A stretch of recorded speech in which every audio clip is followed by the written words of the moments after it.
Already ಮುಟ್ಬಿಟ್ಟಿದ್ದೀರಿ ನೀವು 8,14,000 ಕೋಟಿ ಇವತ್ತಾಗಲೇ ಸಾಲ ಆಗಿದೆ. ಇನ್ನು ಮುಂದಿನ ಸಾಲ ಅಂತೂ ಇಲ್ಲ. ಕರ್ನಾಟಕ ಬೆಂಗಳೂರಿನ ಏನು ರೆವಿನ್ಯೂ ಜನರೇಟ್ ಆಗುತ್ತೆ, ಈ 60% ಟ್ಯಾಕ್ಸ್ ಏನು ಕಲೆಕ್ಟ್ ಆಗುತ್ತೆ, ಅದನ್ನು ತಗೊಂಡೋಗಿ ನೀವು ಬೇರೆ ಬೇರೆ ಕಡೆ ನಮ್ಮ ಕರ್ನಾಟಕದ ಎಲ್ಲ ಭಾಗಗಳಲ್ಲೂ ವಿಸ್ತರಿಸ್ತಾ ಇದ್ದಾರೆ. ಅದಕ್ಕೆ ನಮ್ಮ ಅಭ್ಯಂತರ ಏನಿಲ್ಲ. ಇನ್ನೊಂದು ಮಾಡಬೇಕಾಗಿರ್ತಕ್ಕಂಥದ್ದು ಏನಂದ್ರೆ 371J ಕೊಟ್ಟಿದ್ದೀವಿ ಕಲ್ಯಾಣ ಕರ್ನಾಟಕಕ್ಕೋಸ್ಕರ. 370J ಆಗಿದೆ, ಅನುಮೋದನೆ ಆಗಿದೆ ಕೇಂದ್ರ ಸರ್ಕಾರದಲ್ಲಿ. ಆದ್ರೆ ಕೇಂದ್ರ ಸರ್ಕಾರದವರು ಸಮರ್ಪಕವಾಗಿ ಅಲ್ಲಿನ ಅಭಿವೃದ್ಧಿ ಮಾಡ್ತಾ ಇದ್ದಾರಾ? IIT ಕೊಡ್ತಾ ಇದ್ದಾರಾ? ಮೆಡಿಕಲ್ ಕಾಲೇಜುಗಳನ್ನು ಕೊಡ್ತಾ ಇದ್ದಾರಾ? ರಸ್ತೆ ಅಭಿವೃದ್ಧಿಗೆ ವ್ಯವಸ್ಥೆಗಳನ್ನು ಮಾಡ್ತಾ ಇದ್ದಾರಾ? ಅಂದ್ರೆ ಶೂನ್ಯ. ಅಲ್ಲೂ ಸಹ ಸಾಲದ ಸಮಸ್ಯೆ ಆಗಿದೆ. ಹೇಳಿದಾಗೆ 55 ಲಕ್ಷ ಕೋಟಿ ಇದ್ದಂತಹ ಕೇಂದ್ರ ಸರ್ಕಾರದ ಸಾಲ ಇವತ್ತು 2 ಲಕ್ಷ 15-20 ಕೋಟಿಗೆ ಹೋಗಿದಾಗ ಸರ್ಕಾರಗಳು ನಿರ್ವಹಿಸೋದಕ್ಕೆ ಕಷ್ಟ ಆಗ್ತಾ ಇದೆ. ಆ ಒಂದು ಹಿನ್ನೆಲೆಯಲ್ಲಿ ಸೆಸ್ ಇವತ್ತು ನಮ್ಮ ದೇಶವನ್ನು ಎಲ್ಲರನ್ನು ಸಣ್ಣ ಉದ್ಯಮಿಗಳಿಂದ ಹಿಡಿದು ಈಗ ಸಂಬಳ ತಗೊಳ್ತಕ್ಕಂಥ ಎಲ್ಲ ಕಾರ್ಮಿಕರಿಂದ ಹಿಡಿದು ಎಲ್ಲರನ್ನು ಕಾಡ್ತಾ ಇದೆ ನೋಡಿ. ಒಂದೇ ಒಂದು ಹೇಳ್ತೀನಿ, ಕೇಂದ್ರ ಪರಿಹಾರ ಸಮಿತಿಗೆ ಬೆಂಗಳೂರಿನಲ್ಲಿ ಇರ್ತಕ್ಕಂಥ ಕೇಂದ್ರ ಪರಿಹಾರ ಸಮಿತಿಗೆ 100 ಕೋಟಿ ಇದುವರೆಗೂ ಕೊಟ್ಟಿಲ್ಲ. ಸೆಸ್ ಅನ್ನು ಕಲೆಕ್ಟ್ ಮಾಡಿದ್ದಾರೆ. 100 ಕೋಟಿ ಕಲೆಕ್ಟ್ ಆಗಿದೆ 2 ವರ್ಷದಲ್ಲಿ. 2 ವರ್ಷದಿಂದ ಕೇಂದ್ರ ಯಾರು ಇರತಕ್ಕಂಥ ಗೊತ್ತಾ? ಭಿಕ್ಷಾಟನೆ ಇರತಕ್ಕಂಥ ವ್ಯಕ್ತಿಗಳನ್ನು ತಗೊಂಡೋಗಿ ಅಲ್ಲಿ ಪರಿಹಾರ ಸಮಿತಿಯಲ್ಲಿ ಇಟ್ಕೊಂಡಿರೋದು.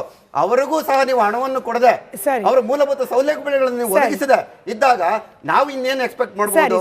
ನಾವು ಇನ್ನು ಪ್ರತಿಭಟನೆ ಬಿಟ್ರೆ ಬೇರೆ ಇನ್ನೇನು ನಮ್ಮ ರಾಮಕೃಷ್ಣ ಸರ್, ಇಲ್ಲಿರೋ ಇಂಡಸ್ಟ್ರಿಗಳಿಗೆ ಮೂಲಭೂತ ಸೌಕರ್ಯದ ಕೊರತೆ ಇದೆ ಅಂತ ಹೇಳಿ ನೀವು ಪ್ರಾರಂಭದಲ್ಲಿ ಹೇಳ್ತಾ ಇದ್ರಿ. ಹೊರಗಿನಿಂದ ಬಂಡವಾಳ ಹಾಕೋಕ್ ಬರೋರು ಕೂಡ ಹಿಂದೇಟ್ ಹಾಕ್ತಿದ್ದಾರೆ ಅನ್ನೋದು ಕೇವಲ ಪೊಲಿಟಿಕಲ್ ಅಲಿಗೇಷನ್ ನ ಗ್ರೌಂಡ್ ರಿಯಾಲಿಟಿ ಏನಿದೆ ಸರ್? ಇದನ್ನ ನಿಜವಾಗ್ಲೂ ಕೂಡ ಇಲ್ಲಿಗೆ ಬರೋರು ಹಿಂಜರಿಕೆ ಮಾಡ್ತಿದ್ದಾರೆ ಅಂದ್ರೆ ಸರಿಪಡಿಸ್ಲಿಕ್ಕೆ ಏನ್ ಮಾಡಬಹುದು?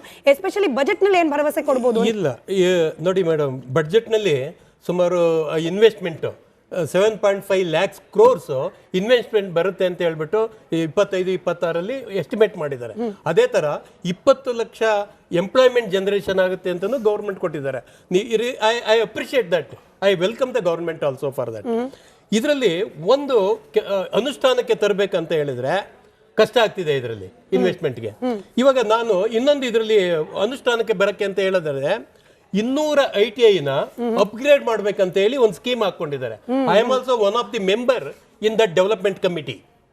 ಈ 200 ITI ಅಪ್ಗ್ರೇಡ್ ಆದ್ರೆ ನಾವು ಏನ್ ಇಂಡಸ್ಟ್ರಿ ಸ್ಕಿಲ್ ಡೆವಲಪ್ಮೆಂಟ್ ಪ್ರಾಬ್ಲಮ್ ಹೇಳಿದ್ವಿ, ಇದು ಸಾಲ್ವ್ ಆಗುತ್ತೆ. ಇದು ಬಟ್ ಅನುಷ್ಠಾನಕ್ಕೆ ತರಬೇಕು. ಯಾರು ತರ್ತಾರೆ? ಆಮೇಲೆ ನಮ್ಮ ಇವ್ರು ಇತ್ನಾಳೆ ಹೇಳ್ತಾ ಇದ್ರು, ಟೈರ್ 2 ಸಿಟಿನಲ್ಲಿ ಇಂಡಸ್ಟ್ರಿ ಕಾರಿಡಾರ್ ಡೆವಲಪ್ಮೆಂಟ್ ಆದ್ರೆ ಈ ಸಮಸ್ಯೆ ಬೆಂಗಳೂರಿನಲ್ಲಿ ಬರಲ್ಲ ಅಂತ. Yes, I will appreciate that. ಇವಾಗ ಟೈರ್ 2 ಸಿಟಿನಲ್ಲಿ ನೀವು ಸರೌಂಡಿಂಗ್ ತುಮಕೂರು ತಗೊಳ್ಳಿ, ಕೋಲಾರ ತಗೊಳ್ಳಿ, ಅಲ್ಲಿ ಇಂಡಸ್ಟ್ರಿಯಲ್ ಏರಿಯಾ ಮಾಡಿದ್ದಾರೆ KDB ಇಂದ. ಬಟ್ ಇನ್ಫ್ರಾಸ್ಟ್ರಕ್ಚರ್ ಡೆವಲಪ್ಮೆಂಟ್ ಆಗಿಲ್ಲ. ನಾನು ಅವಾಗಲೇ ಹೇಳ್ತಾ ಇದ್ದೆ, ಇದಕ್ಕೆ ಈ ಸರ್ಕಾರ ಒತ್ತು ಕೊಡಬೇಕು. ಏನು ಮೂಲಭೂತ ಸೌಕರ್ಯ ಏನು ಮೇಡಮ್ ಬೇಕಾಗಿರೋದು? ನಮಗೆ ಒಳ್ಳೆ ರಸ್ತೆ ವ್ಯವಸ್ಥೆ ಬೇಕು, ಚರಂಡಿ ವ್ಯವಸ್ಥೆ ಬೇಕು, ನೀರು ಕುಡಿಯೋ ವ್ಯವಸ್ಥೆ ಬೇಕು, ಪವರ್ ಬೇಕು. ಇದಿಷ್ಟು ಬಂದ್ರೆ MSME ಇಂಡಸ್ಟ್ರಿ ತಾನಾಗೆ ಮುಂದುವರಿಯುತ್ತೆ. ಯಾವುದೇ ಟೆಕ್ನಾಲಜಿ ಇಂಪ್ರೂವ್ಮೆಂಟ್ ಆಗಲಿ, ಫೈನಾನ್ಸ್ ಆಗಲಿ, ಗೌರ್ಮೆಂಟ್ ಮೇಲೆ ನಾವು ಹೊರೆ ಆಗೋದೇ ಇಲ್ಲ. ನೀವು ಇನ್ಫ್ರಾಸ್ಟ್ರಕ್ಚರ್ ಡೆವಲಪ್ ಮಾಡ್ಕೊಡಿ, ಅಷ್ಟೇ ನಾವು ಇಂಡಸ್ಟ್ರಿ ಅವ್ರು ಕೇಳ್ತಾ ಇರೋದು. ಜೊತೆಗೆ ನೋಡಿ, ಇನ್ನೊಂದು ಅವರು ಸ್ಕೀಮ್ ತಂದಿದ್ದಾರೆ. ಈ ಏನು GTTC ಅಂತ ಏನ್ ಹೇಳಿದೆ, ಅದು 20 ವ್ಯಾಕ್ಯೂಮ್ ಇನ್ಕ್ಯುಬೇಷನ್ ಸೆಂಟರ್ಸ್ ಮಾಡ್ಬೇಕಂತ ಹೇಳಿ ಹೊರಟಿದ್ದಾರೆ. I am also one of the member in that. That is also it is good. But ಯಾವಾಗ ಇಂಪ್ಲಿಮೆಂಟ್ ಆಗುತ್ತೆ ಇದು? ಲಾಸ್ಟ್ 2 years ಇಂದ I am working on that. ಇದನ್ನ ಇಂಪ್ಲಿಮೆಂಟ್ ಮಾಡಿದ್ರೆ ಒಂದು ಸಮಸ್ಯೆ, ಇಂಡಸ್ಟ್ರಿಗೆ ಇರುವಂತಹ ಸ್ಕಿಲ್ ಸಮಸ್ಯೆ ಪರಿಹಾರ ಆಗುತ್ತೆ. ಟೈರ್ 2 ಸಿಟಿನಲ್ಲಿ ಇಂಪ್ಲಿಮೆಂಟೇಷನ್ ಮಾಡಿದ್ರೆ ಆಲ್ ಮೂಲಭೂತ ಸೌಕರ್ಯ, ಅವಾಗ ಬೆಂಗಳೂರು ಇಷ್ಟು ಕಂಜೆಷನ್ ಆಗೋದಿಲ್ಲ. ಇಂಡಸ್ಟ್ರಿ ಅವರು ತನ್ನ ಪಾಡಿಗೆ ತಂದು ಮಾಡ್ತಾ ಇದ್ದಾರೆ. ಮತ್ತೆ ಇದ್ರ ಮುಂದೆ ಇನ್ನೊಂದು ವಿಷಯ ನಾನು ಹೇಳ್ತೀನಿ, ಈ occupancy certificate and completion certificate OCCC, ಅದು ಏನು OCCC ತಲೆ ತಿಂದಿದೆ ಅಂದ್ರೆ ಮೇಡಮ್, ಇವತ್ತು ಸುಮಾರು ನಮಗೆ ಗೊತ್ತಿದಂಗೆ ಒಂದು 10,000 ಇಂಡಸ್ಟ್ರಿ, ಹೊಸ ಇಂಡಸ್ಟ್ರಿ ಓಪನ್ ಮಾಡೋದಕ್ಕೆ ಆಗ್ದಲೇನೆ ಬೀಗ ಹಾಕೊಂಡಿದ್ದಾರೆ. ಈಸ್ ಆಫ್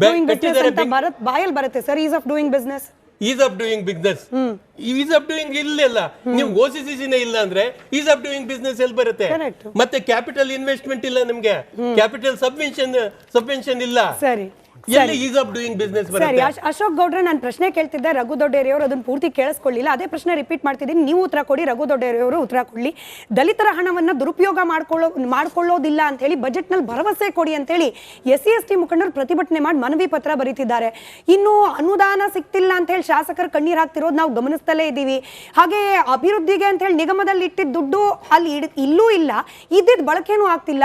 ಈ ತರದ ಆರೋಪಗಳ ನಡುವೆ ಒಂದು ಬ್ಯಾಲೆನ್ಸ್ಡ್ ಬಜೆಟ್ ಕೊಡ್ತಾರ ಸಿದ್ದರಾಮಯ್ಯನವರು ಅಂತ? ಖಂಡಿತವಾಗ್ಲೂ ಸಾಧ್ಯ ಇಲ್ಲ. ಯಾಕೆ ಅಂತ ಹೇಳಿದ್ರೆ ಇವ್ರು ಈಗಾಗಲೇ ಟ್ಯಾಕ್ಸ್ ಏನೇನು ಜಾಸ್ತಿ ಮಾಡಿದ್ದಾರೆ, ಸೇವಾ ಶುಲ್ಕ ಮತ್ತು 4 ಟೈಪ್ ಆಫ್ ಕರ್ನಾಟಕ ರಾಜ್ಯದ ಟ್ಯಾಕ್ಸ್ಗಳು, ಅದರಿಂದ 78,000 ಕೋಟಿ ಕರ್ನಾಟಕ ರಾಜ್ಯಕ್ಕೆ ಆದಾಯ ಬಂದರೂ ಸಹ 3,15,000 ಕೋಟಿ ಕರ್ನಾಟಕ ರಾಜ್ಯ ಸರ್ಕಾರ ಸಾಲ ಮಾಡಿದ್ರು ಸಹ ಶಾಲೆಗಳು ನಂಬರ್ ಆಫ್ ಶಾಲೆಗಳು ಎಷ್ಟು ಮುಚ್ಚಿದಾರ, ನಂಬರ್ ಆಫ್ ಜನಕ್ಕೆ ಎಷ್ಟು ಜನಕ್ಕೆ ಸಂಬಳ ಕೊಟ್ಟಿಲ್ಲ, 3,000 ಜನ ರೈತರು ಆತ್ಮಹತ್ಯೆ ಮಾಡ್ಕೊಂಡಿದ್ದಾರೆ, ಅವ್ರಿಗೆ ಪರಿಹಾರ ಇವತ್ತರೆಗೂ ಸಹ 1,300 ಜನ ರೈತರಿಗೆ ಪರಿಹಾರ ಕೊಟ್ಟಿಲ್ಲ, 700 ಬಾಣಂತಿಯರು ಸಾವು ಸತ್ತಿದ್ದಾರೆ, ಅವ್ರಿಗೆ ನೀವು ಪರಿಹಾರ ಕೊಟ್ಟಿಲ್ಲ. ಅದಾದಮೇಲೆ ಈಗಾಗಲೇ ನೀವು 7,000 ಕೋಟಿ RTCಗಳು ಮತ್ತು BMTCನಲ್ಲಿ ಸಾಲ ಮಾಡಿ ಹೊರಟಿದ್ದೀರಾ. ಇದೆಷ್ಟೆಲ್ಲ ಮಾಡಿ ಕರ್ನಾಟಕ ರಾಜ್ಯದ ಯಾವ ಒಂದು ಸೆಕ್ಟರ್ ಜನಕ್ಕೆ ನೀವು ಯಾವ ಒದಗಿಸಿದ್ದೀರಾ? SC STPಗಳಿಗಂತೂ ಹಣವನ್ನು ನುಂಗಿ 39,000 ಕೋಟಿ ನುಂಗ್ಬಿಟ್ಟಿದ್ದೀರಾ. ಓಲೆ ಅವ್ರು ನ್ಯಾಯಯುತವಾಗಿ ಕೇಳ್ತೀರಾ ನಮ್ಗೆ ಎಷ್ಟು ಬಂತು ಹೇಳಿ ಅಂತ ಹೇಳಿದ್ರೆ 7,000 ಕೋಟಿಗಿಂತ ಕಡಿಮೆ ಅಂತ ಅಂದ್ಬಿಟ್ಟು ಹೇಳ್ತಾರೆ. 38 ಡೆವಲಪ್ಮೆಂಟ್ ಬೋರ್ಡ್ಸ್ ಇದೆ, OBC ಬೋರ್ಡ್ಸು, ಅದಕ್ಕೆ ₹1 ಕೊಟ್ಟಿರಲಿಲ್ಲ ಈ 25-26ನೇ ಸಾಲಿನಲ್ಲಿ. ಅದಾದಮೇಲೆ ಅವ್ರಿಗೆ ನೀವು ಏನು ನಿಗದಿಪಡಿಸಿದ್ರಿ 450 ಕೋಟಿ, ಅದನ್ನ ನೀವು ಬರೀ ಸೆನ್ಸಸ್ಗೆ ಉಪಯೋಗಿಸ್ಕೊಂಡ್ರೆ ಹೊರತು ಅವ್ರ ಡೆವಲಪ್ಮೆಂಟ್ ಒಂದೇ ಒಂದು ಉಪಯೋಗಿಸಿಲ್ಲ. ಓಕೆ, ಇದೆಲ್ಲ ಒಂದು ಕಡೆಗಾದ್ರೆ ಸಿದ್ದರಾಮಯ್ಯನವರು ಕಳೆದ 16 ಬಡ್ಜೆಟ್ಗಳಲ್ಲಿ ಯಾವ ಸಾಧನೆ ಮಾಡಿದ್ದಾರೆ, ದಯವಿಟ್ಟು ಸಹ ಸಿದ್ದರಾಮಯ್ಯನವರೇ ತಾವು ಒಂದು ವೈಟ್ ಪೇಪರ್ನ ಹೊರಡಿಸಿ ಅಂತ ನಾನು ಆಗ್ರಹ ಮಾಡ್ತೇನೆ. ಜೊತೆಗೆ ಇವಾಗ ಪಾಪ stamps and duty which is also my subject, ಇವಾಗ ಏನು ಹೇಳಿದ್ರು 28,000 ಕೋಟಿ ಟಾರ್ಗೆಟ್ ಇಟ್ಕೊಂಡಿದ್ರು, ಕಲೆಕ್ಷನ್ ಆಗಿರ್ತಕ್ಕಂಥದ್ದು 18,000 ಕೋಟಿ.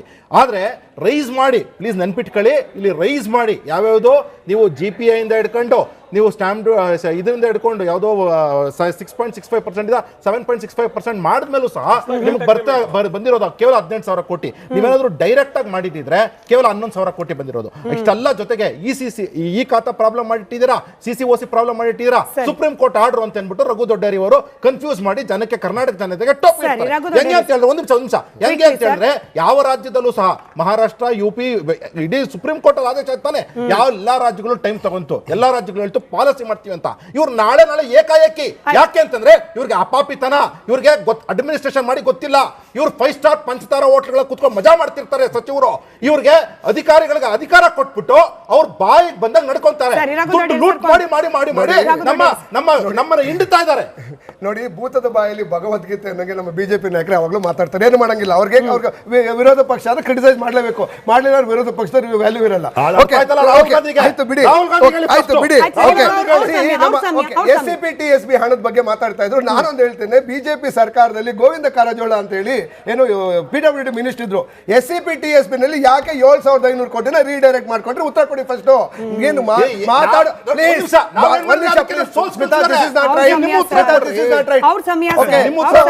ಒಂದ್ ನಿಮಿಷ.